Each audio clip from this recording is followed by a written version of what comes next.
Hyderabad hitech textile park భూముల వ్యవహారంలో చోటు చేసుకున్న అవినీతిపై సిట్టింగ్ జడ్జితో విచారణ జరిపించాలని రాష్ట్ర ప్రభుత్వాన్ని హెచ్హెచ్టీపీ సంక్షేమ సంఘం విజ్ఞప్తి చేసింది. తమకు ప్లాట్లు ఇస్తామని కోట్ల రూపాయలు వసూలు చేసిన పార్క్ మేనేజ్మెంట్పై తక్షణ చర్యలు తీసుకోవాలని డిమాండ్ చేశారు.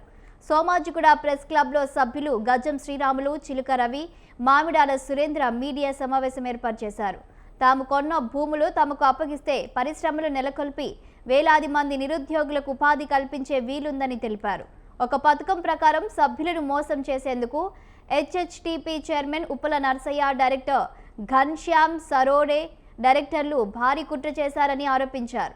రంగారెడ్డి జిల్లా కొల్లూరు మండలం చేగూరు గ్రామంలో 142 ఎకరాల భూమిని 2003లో పేద పద్మశాలి సామాజిక వర్గానికి చెందిన తాము కొనుగోలు చేసినట్లు వెల్లడించారు. ముఖ్యమంత్రి రేవంత్ రెడ్డి జోక్యం చేసుకుని టెక్స్టైల్ పార్క్లో సభ్యులకు స్థలాలు కేటాయించేలా చర్యలు తీసుకోవాలని సొసైటీ సభ్యులు విజ్ఞప్తి చేశారు. 2003లో రిజిస్టర్ చేయడం జరిగింది. అందులో ఇద్దరు షేర్ హోల్డర్స్ ఉప్పల నర్సయ్య, ఘన్శ్యామ్ సరోడే.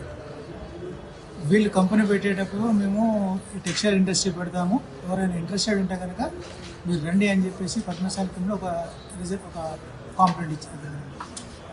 తర్వాత మేము షేర్లు ఇవ్వలేదు, తర్వాత ప్లాట్ రిజిస్ట్రేషన్ చేయలేదు. తర్వాత వాళ్ళకి వచ్చిన ఆలోచన ఏంటంటే ఉన్న డబ్బులు వాడేసుకొని అందరినీ బయటకు పంపించాలి, వీళ్ళు మొత్తం ల్యాండ్ అంతా రియల్ ఎస్టేట్ చేసుకోవాలనే ఆలోచనతో ప్రాజెక్టు వాళ్ళు రన్ చేయకుండా దాన్ని కాలయాపన చేసేసి ప్రాజెక్ట్ క్యాన్సిల్ అయ్యే విధంగా వాళ్ళు నడిచింది. 2011లో వీళ్ళు ప్రాజెక్టు రన్ చేయకపోవడం వల్ల ప్రాజెక్ట్ క్యాన్సిల్ చేశారు. తర్వాత వాళ్ళకు అసలు బుద్ధి ముందుగా ఉన్నది ఏదైతే రియల్ ఎస్టేట్ చేయడం ఆలోచన ఏదైతే ఉందో దానికి అనుగుణంగా వాళ్ళు అమ్మడానికి ప్రయత్నం చేస్తున్నారు. ఆ రకంగా వాళ్ళు ఒక ఇద్దరికి వైఎఫ్డబ్ల్యూ కార్పొరేషన్కు 2016లో అమ్మడం జరిగింది, అగ్రిమెంట్ చేయడం జరిగింది. ఆ తర్వాత 2019లో కూడా లేటెస్ట్ టీఆర్ఎస్ గవర్నమెంట్ ఉన్నప్పుడు మేసినేని రాజశేఖర్ రావు